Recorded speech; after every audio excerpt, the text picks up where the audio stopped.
Since the introduction of welfare reform in 2012-13, we have seen a shift away from state to individual responsibility to manage money and your benefits. Once you're deemed too poor to pay council tax, and you would get full council tax support, nearly every council in the UK now expects residents to make some contribution towards council tax. To balance the books of local council finances, year on year, councils increase council tax bill to pay for public services. From April 2023, we are to see council to increase council tax bill even more. To recover such a tax for those who either can't afford to pay or will not pay may involve use of enforcement agents. The question then is this fair? Welcome to Debt Talk podcast with me as your Dr. Dat Ripon Ray. The topic I'm to speak about with my panel members in this episode, as you have guessed it, council tax, debt, and enforcement. To help me navigate today's subject and provide you with tips in this month's episode, I have Samantha Nurse, founder of debt advice charity Money Advice Hub, who is also an ambassador for Money Advice Liaison Group, and finally, Russell Hamlin Boone, Chief Executive Officer at Civil Enforcement Association, who has played an important role in shaping the development of Enforcement Conduct Board, which is to regulate enforcement agents that oversee council tax debt recovery. I must say that I have approached a number of councils to take part in this episode to explain from their point of view. I can totally understand that they have rejected my invitation. Let me, however, begin this month's discussion with Samantha Nurse, who has extensive knowledge on council tax due to her experience in being part of the debt sector for many years. Samantha, can you outline how does a council works out how council tax should be paid? So when we're looking at council tax and the way it's calculated, it's used for the good of the public services in the local area.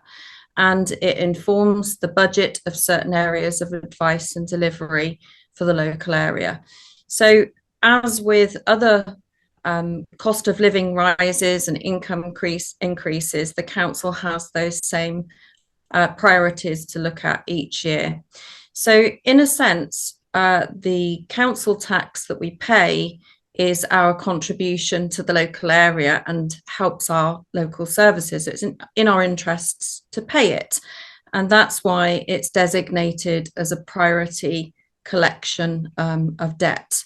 So it's a bit of a double-edged sword when it comes to debt advice, because if people can't pay their council tax, they can't pay it. But on the other hand, if the local council doesn't get their revenue for council tax, then it brings with them some issues about delivering local services in the area to residents. So there is a balance to be had with it. But in terms of working out number of households that live in a home based on band system, as well as I your own see. low I income, see. how would that Sorry. work out? Yes, there's quite an old banding system which is to do with the square footage of the property. So there are some issues with that banding, and even major issues if you try to challenge it, because if you challenge the banding of your home and you lose and they decide it needs to increase, then the residents next to you, your neighbours, may be very upset with you because theirs will have been increased as well. There is some unfairness to it and it needs to be looked at, but it doesn't seem to be much focus on doing that at the moment.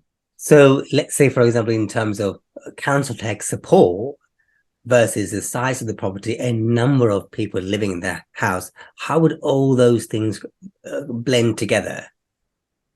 Okay, so the unfairness of the element of council tax and the way it's calculated is that it is actually calculated on the square footage of the property, and it doesn't matter how many people are living in that property.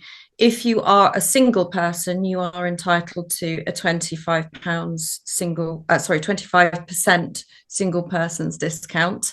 But other than that, you could have multiple residents in the property, including lots of children, and your council tax support is reduced to a maximum level, but there is still something left to pay for a lot of families, and it is income related. So families that are going out to work and maybe have work costs, it doesn't make a difference to the council tax decision. They will decide whether they can have council tax support based on a set rigid criteria. Looking at your debt hub, what types of people are finding themselves financially struggling from what you're seeing? From what we're seeing, it's not a classified area. Everybody is suffering, from the top end of the salary ranges to the mid-range to the lower income families with benefits. We're not seeing any differences between who is coming to reach for help. They can be easily on £60,000 a year. We've had clients with that income bracket. So it seems to be the cost of living crisis after the pandemic has snowballed a situation where people's incomes have been squeezed, people are losing jobs, they're having pay freezes, the cost of living has gone up, and nobody has any money in their budgets. In fact, what we're seeing is a massive increase in people with deficit budgets, which some people say cannot exist, but believe me, they absolutely do. The reason for that may be that there's family helping, third parties involved, the odd food bank voucher, fuel voucher that the not-for-profit organisations give out to people can help manage a deficit budget for a short period. But it is an extremely worrying area of finance in the UK moving forwards with the energy crisis that we're in. Although you mentioned about how the crisis is severe, where it's hitting a lot of people, and you are seeing deficit budget, but that doesn't necessarily stop the recovery process for councils. So what steps do councils take to recover the debts?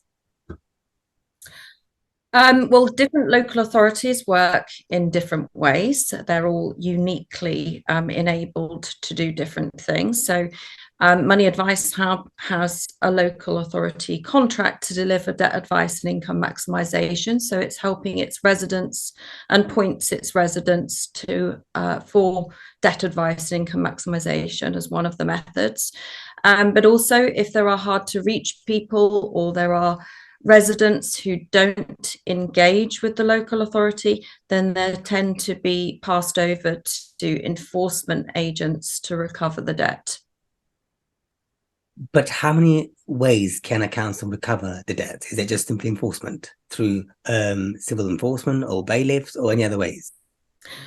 Well, the most logical way is to try and reach an amicable repayment plan with the local authority, and local authorities do try very hard to achieve that, but they often have policies that mean that the debt has to be repaid back within a 12-month period, and that's very restrictive for our clients who are often reorganising their debts over much longer periods of time.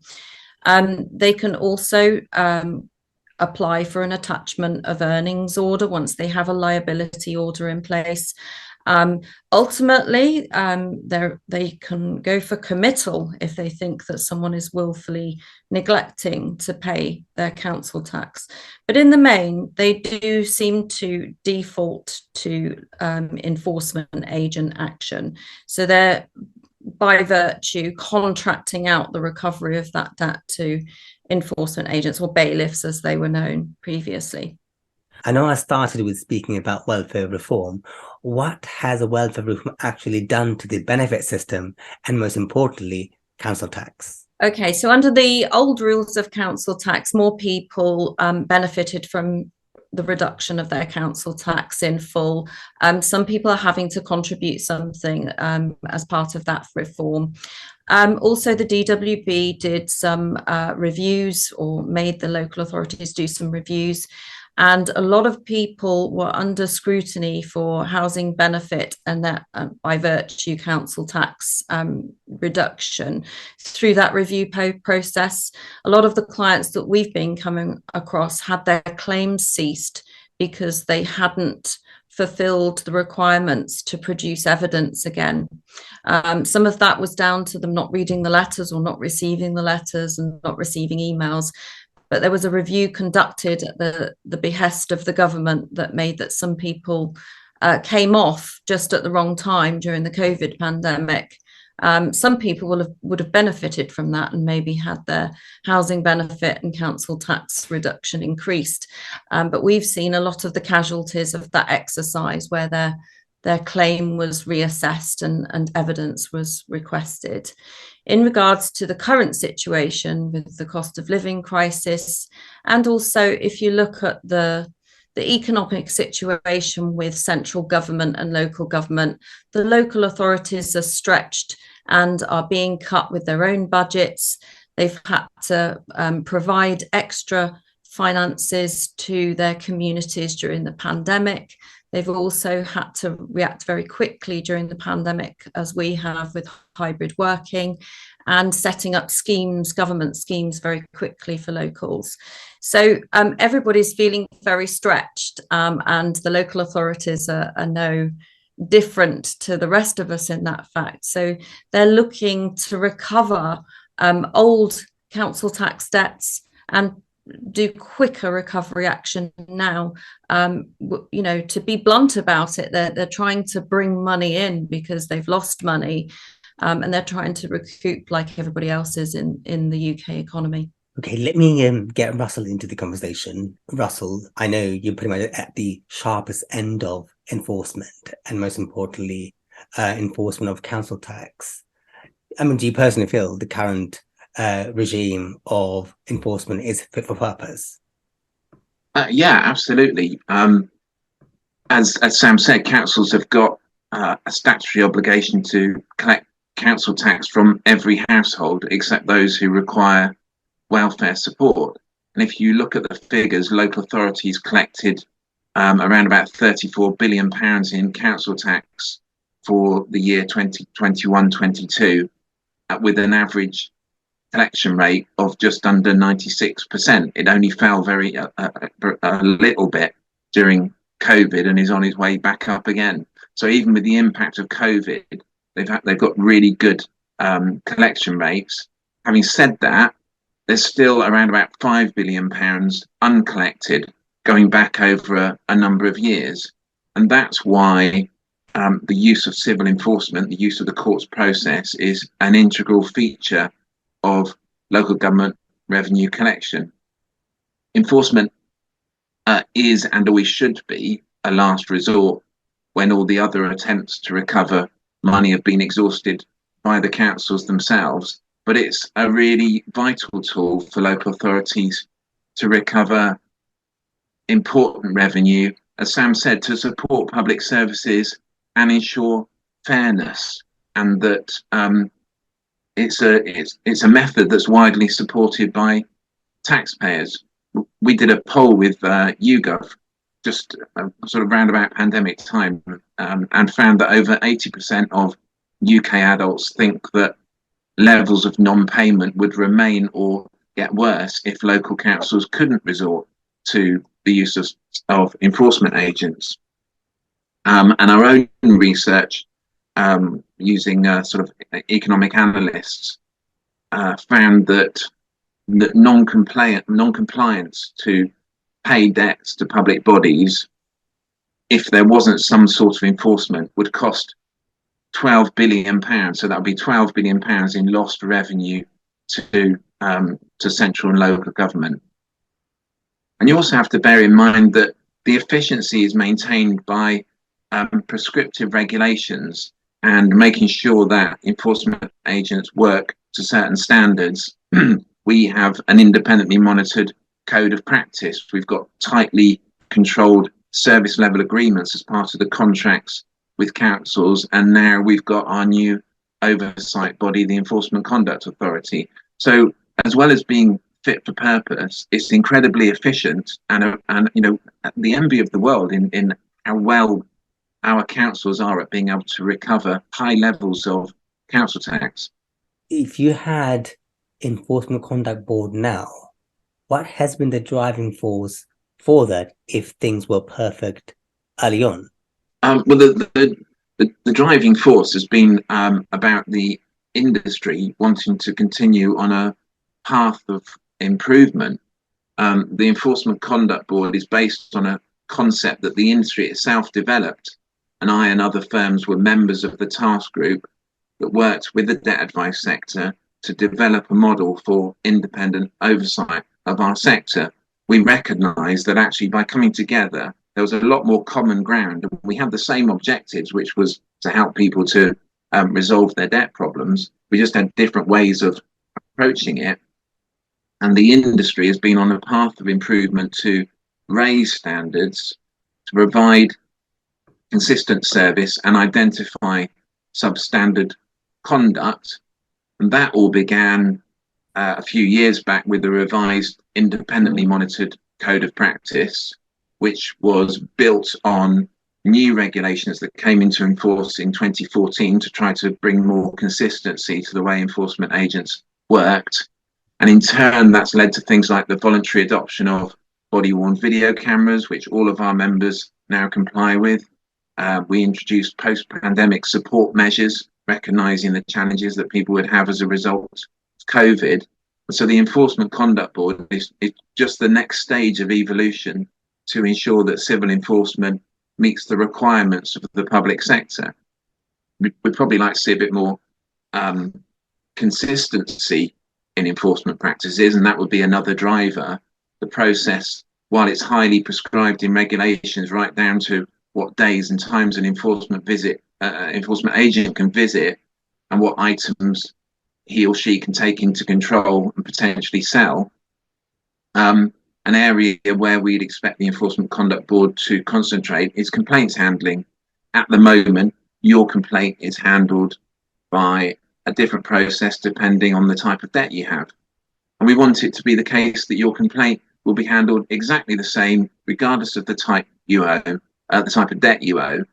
And this is something that's under discussion with the Enforcement Conduct Board directors and with the local government ombudsman and with the Ministry of Justice.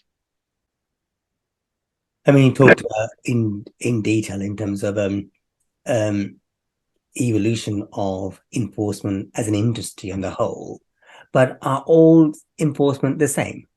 Yeah, I mean, the process of enforcement is the same, and different debts are enforced in different ways.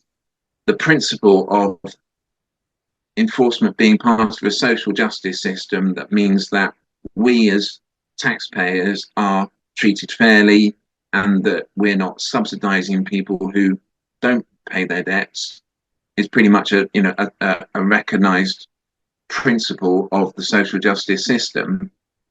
But we also recognize that the cost of living has exacerbated the situation that Sam was talking about that arose from changes to the benefits, meaning more people paying tax. And the role of enforcement has changed to incorporate more training to identify and respond to higher incidents of vulnerability. And often an enforcement agent is the first person to make contact with an individual because that person's become so overwhelmed with all of their debt types and being so worried about making contact with somebody because of, you know, all of the repercussions that might result of that, that they are burying their heads in the sand and they've sort of shut down communication. And sometimes a knock at the door from an enforcement agent is the opportunity they need to engage and start that dialogue where the council can understand what their situation is, and we can start the whole conversation about how we resolve that person's debt. But there are, in terms of whether enforcement is consistent, as I said, it sort of depends on the type of debt, because with road traffic and parking offences and court fines and penalties, you could say that they're self-inflicted. It's something somebody's done wrong in order to have generated that debt or that money that they owed. Whereas council tax is different. It's a recurring debt. You're going to get your bill next March, whatever happens, whether you're in debt or not. And clearing one debt doesn't stop you needing, owing the money for that for the next year coming. And with council tax, there might be good reasons that people will have missed payments, and it might be a temporary solution. They could have incurred a life shock, redundancy or separation, bereavement or ill health. So our objective is first to engage with people at the earliest opportunity, and second to understand their circumstances so that we can tailor our approach to resolve their debts. And one of the critical things about that is making contact with people. And one of the changes that we've seen as a result of regulations bringing more consistency and our own reforms is things like the use of technology, kind of tech that you would see used by financial services to assess vulnerability, looking at, Sam talked about income maximisation and benefits calculators, income and expenditure checks. All of those things are standard practices in civil enforcement, and you see them replicated as you would in sort of consumer finance, consumer credit and financial services market. And we use things like data analytics as part of the process. So you might do some analytics to try to filter out vulnerable people from those who need to be pursued more rigorously by the enforcement process. You might look at behavioural insight, finding ways to improve levels of engagement, kind of nudge techniques to get people to respond to your inquiries about their situation and your requests for them to make their payments.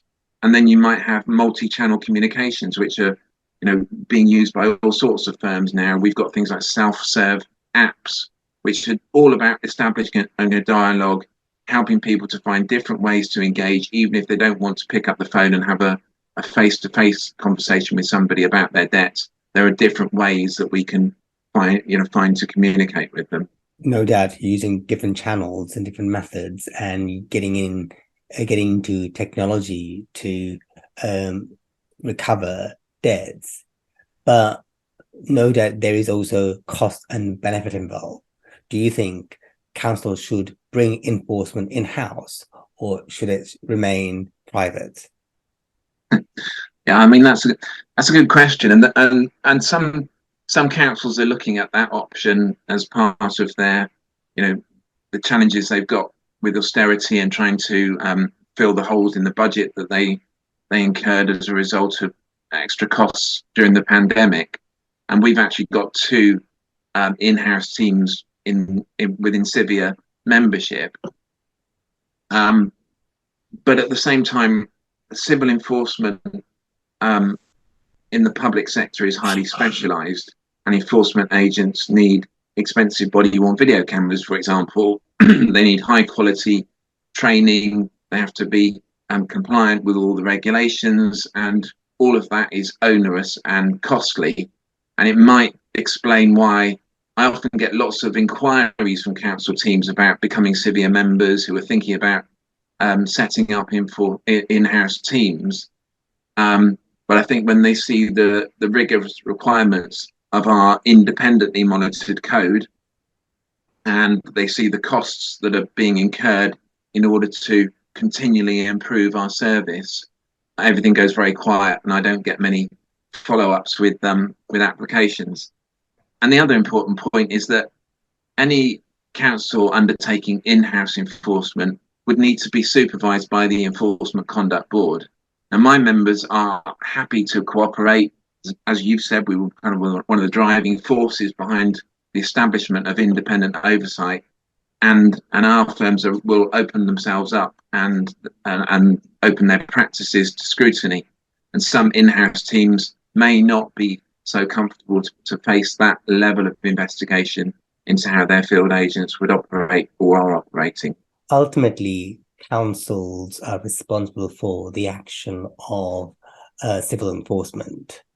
And what is your take on when a vulnerable resident states that my case ought to go back to the council, but it's not happening? I don't know what the evidence is that it's not happening. In most cases where there's genuine vulnerability, and meaning someone can't make payments or they can't resolve their debt, the case is firstly put on hold, so there's no further action, and then the individual is passed back to the council to get the appropriate support, benefits or whatever. And if that doesn't happen, enforcement firms have their own in-house welfare teams who work with people who might need help to pay through affordable instalments, who may not be the sort of severe cases that the council would say, you know, we need to take that back off you. It might just need that somebody in a vulnerable situation needs some help to pay their debt. Being vulnerable doesn't necessarily mean that you're financially incapable. But you might be vulnerable for a temporary reason, and you need some sort of lenience or forbearance. So each case is treated individually, and it's not the case that anyone is sort of left in the enforcement process because the councils are reluctant to take them back. Well, that's not my experience of it anyway. How does an enforcement agent make money? It sort of makes you wonder, doesn't it, given the high costs associated with collections and the fact that the fees were set 10 years ago and haven't been reviewed since, despite all of the rising costs and all of the tech solutions and things I've told you that they've invested in. And you can add to that all of the electric vehicles, the debt respite scheme, maintenance and servicing of their vehicle fleet, the advanced use of IT infrastructures, body-worn video, huge costs being piled onto enforcement firms, and yet the fee structure continues to be fixed, and the fees were set 10 years ago and are probably not really reflective of the costs. So having said that, in terms of how an enforcement agent makes money, the value of the debt and the costs incurred to recover it are spread pro rata, so that the council or the public office that they're working for gets a share and the enforcement gets a share where there's a replacement plan in place. But many cases are often found to be in hardship, and so the costs incurred to trace and visit someone are lost revenue, and the council will waive the fees. So it's not always the case that even in some cases where debts are collected, that enforcement firms get the full share of the fees. So it is an area that needs to be looked at in order that we continue to have a viable and sustainable enforcement sector, and also because if we have well paid or properly paid enforcement agents doing the most professional job they can, we can continue to drive up standards and make sure there isn't a slip in standards in order to kind of cut corners and reduce costs. So what can councils and enforcement board do to ease the pressure during cost of living for many vulnerable communities? The councils are doing very well in terms of, we've talked about their collection rates, and we've talked about their efficient use of the enforcement process. Sam's talked about support services, and 60% of council revenue is spent on services like adult and children's services, as well as other services that support vulnerable people. So maximising recovery of unpaid council tax is critical for future funding. They are at the same time looking to segment their residents who have debts so that the right cases are passed for enforcement, and those people who are in genuine vulnerability that need additional support aren't sort of pushed down the enforcement route when that actually is going to be more detrimental and perhaps cause more distress to them. Then recognising that the short-term costs of not recovering debts immediately and helping people prevents further harm down the line, which is actually more costly to the council when people in hardship are having to rely on council services. So I think there's a changing conversation going on. Things like councils requiring debt to be collected within the financial year. They're allowing enforcement agents to give longer repayment plans, and they're looking at debt resolution strategies, not just in a silo. So they're looking to draw data from different parts of the council, maybe in the housing department or a different benefits department, and trying to get a broader picture of an individual circumstances, rather than simply, the guy in the council tax department seeing that someone's missed a payment and therefore it immediately goes into the process. They're trying to understand a bit more about what might be an individual circumstances and what might be the reason, for maybe somebody who always makes their payment suddenly not making their payment, rather than putting them into the problem debt case, putting them, looking at them and seeing if there's more that can be done to resolve that person's problem quickly and get them back on track. Because we're post-COVID, we're seeing, and Sam alluded to it, a different cohort of people. It's not just people who pre-pandemic who were struggling. Those people sadly are probably still struggling, but a new demographic of people who were just about managing, or people who were doing very well but had lost their jobs in COVID. So those people facing financial shocks are suddenly coming into the system where they might be missing payments and being treated like deviants and miscreants, when in fact they've just made a mistake, and they don't need the full weight of the enforcement agent's process and the courts and everything else to get them back on track.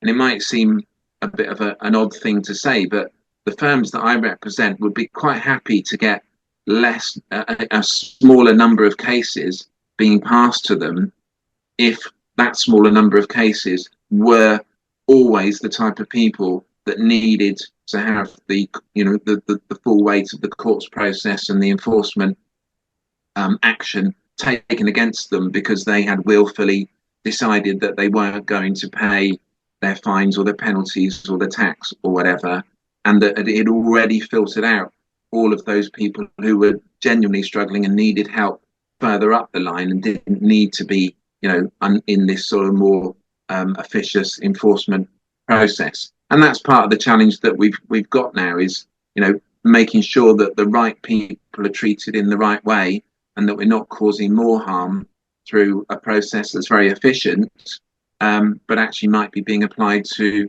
people for the wrong reasons. Let me get Sam back to the conversation. Sam, what is your thought on what Russell has said so far? Thanks, Russell. Well, one of the important things that I wanted to pick up on was that Russell didn't actually answer a question that you asked, and I think it is a very pertinent one, so I'm going to make sure that I answer it, which is the way that enforcement agents make a living is they have a standard salary and they often work on a commission basis. And why is that so important? Well, it means that there's an emphasis on them earning income. And I do have some bailiffs that are clients of mine, because they're under strain as well, because if they don't collect money on a certain day, then they also are under pressure with their finances. And what that does is it puts a little bit more pressure on those agents to perhaps not conduct themselves in the way that their executives would like them to.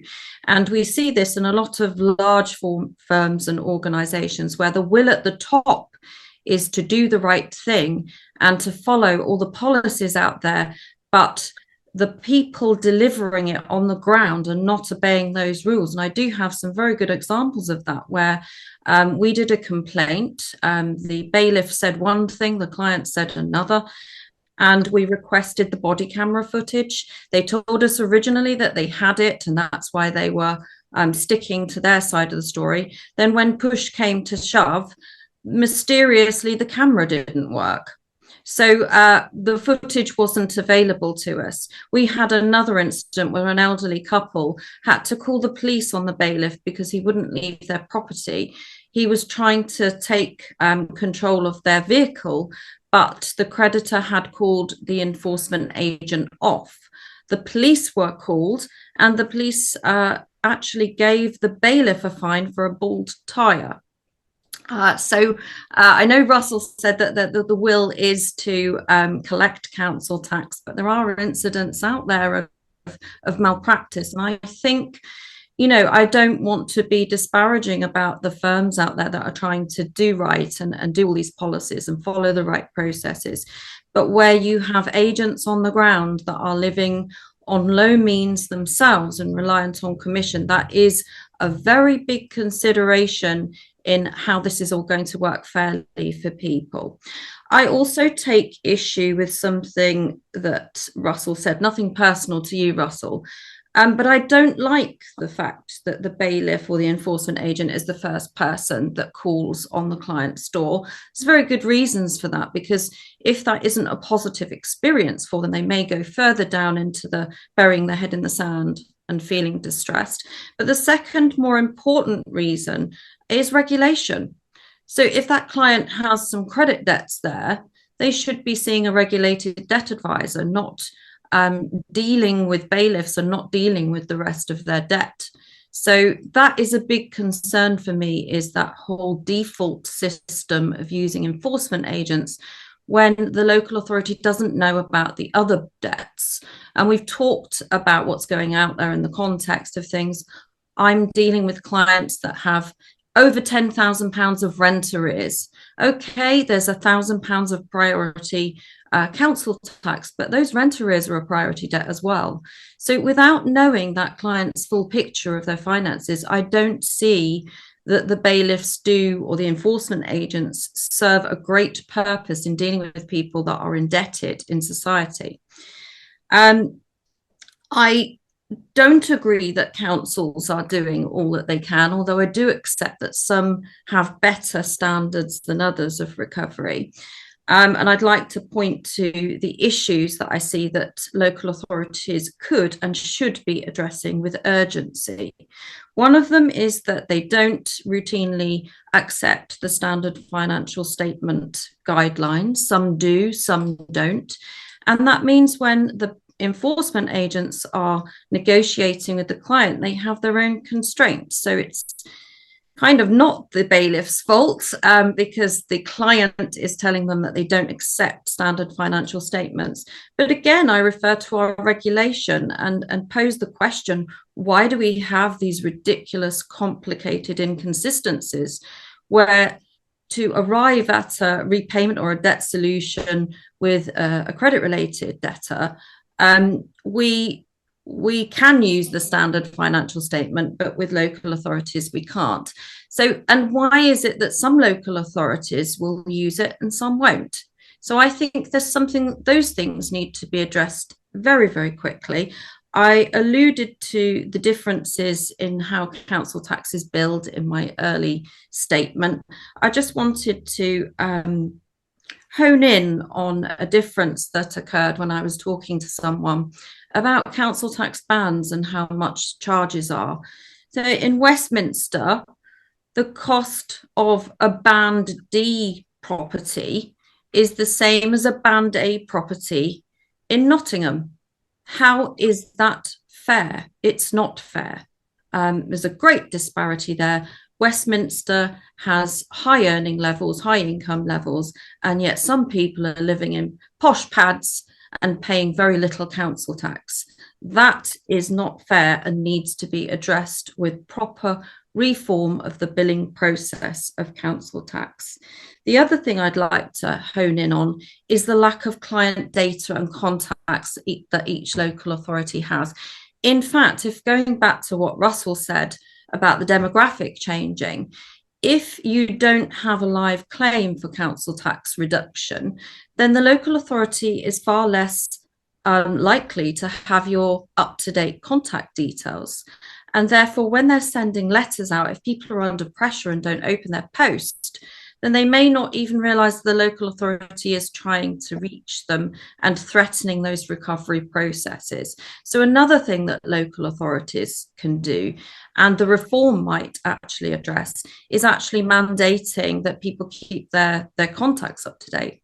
There are some GDPR issues around all of this, but it's sensible and proactive to have up-to-date contact details for people if they're residents and they have a responsibility to pay their council tax. I completely agree with the responsibility to pay council tax, but I do think there's so much more that local authorities could do about this. Thank you, Sam. Thank you. I'm sure sorry. you've got a long list anyway, but I do want to thank you both, Russell and Sam. And don't forget, you'll also be giving us top tips from both of your point of view. To my listeners, if you are interested in me doing a specific subject on Debt Book Podcast, you can get in touch with me. Also, you can find me on Twitter, Your Dr. Debt, and also on yourdrdebt.com, the website. The subject matter so far we have discussed with my panel members has been council tax, debt, and enforcement. To the constructive twist to this podcast, let me now ask my panelists what tips they would give to my listeners when it comes to dealing with the cost of living crisis of the subject matter, council tax, debt, and enforcement. So let me just start with Russell. Okay, well, as we're trading anecdotes, and Sam was saying she didn't like people knocking on the door, I was shadowing an enforcement agent in Swansea, and we could tell that this person, you know, from the sort of state of their home, was struggling financially. And when she opened the door, she had two little children asleep on the sofa behind her in the sitting room, and she was panicking because she'd got a debt that was £300, and because she'd had 2 or 3 more letters asking her to repay that debt, she thought that was £300, and then the next letter that said £300 was another £300, and the next letter was another £300. She thought she owed £1,200. And we were able to explain to her that they were all reminders, and that the size of the debt hadn't changed. That conversation happening on the door meant that we were able to help her sort out a payment plan, get the thing sorted. Now, a lot of people aren't going to pick up their phone. They don't have access online, and you know, there are many occasions with enforcement agents who have been the ones to help people in serious difficulty because nobody's known about them and they've been completely under the radar up until that point. So I think it's really important. And also we have to bear in mind that unlike consumer finance companies, they don't charge interest, and they can't use all of the commercial levers that other companies have. But you know, I think, Ripon, there's an opportunity there for you to get a local authority on and talk about all of those things that I'm not going to respond to. The most important thing, the one, I don't have to give a list. I just have to give one really. One thing is, if you're in debt, talk to the person you owe the money to, because nobody wants you to get into more problems. No one wants you to have more costs for collecting your debt. Everybody wants you to engage at the earliest opportunity because that's the best chance you have of sorting out your problem. Thank you, Russell. How about Sam? What tips do you give us? Okay. Well, the first thing I wanted to say was, if you receive an enforcement agent letter, the first thing you should be doing is contacting the person that you owe the money to let them know that you acknowledge that there is a debt there. And then the second thing you should be doing is going to seek free debt advice. Because that is a priority emergency situation. And there are things like the government's standard breathing space scheme that can help put everything on hold while a qualified professional looks through all of your debt picture, not just a council tax debt or one priority debt. That's very important. The other thing I would do is, if you don't fancy talking to a debt advisor yet, please do go on the free benefit calculators to see if you're entitled to any council tax reduction or extra benefit income. And remember that when you have a change in your circumstances, when you get other benefits, it may be worth revisiting council tax reduction, because you may qualify for an additional premium or an increase in it. So claim those discounts that you're entitled to. That's the main thing. But also, don't feel alone. Lots of people out there in the same situation. It's not time to be proud. It's time to look after yourselves and your family and make sure you're getting every single bit of help out there that you can. Going to debt advice and income maximisation organisations can help you with other things: grants, food vouchers, fuel vouchers. Those are my top tips. Thank you. I would like to thank Russell and Sam for giving their precious time to speak on Debt Talk podcast on council tax, debt and enforcement. For my next episode, I'm going to speak about small businesses and insolvency during the cost of living crisis. Once again, thank you for listening to Debt Talk podcast with your Dr. Debt, Ripon Ray.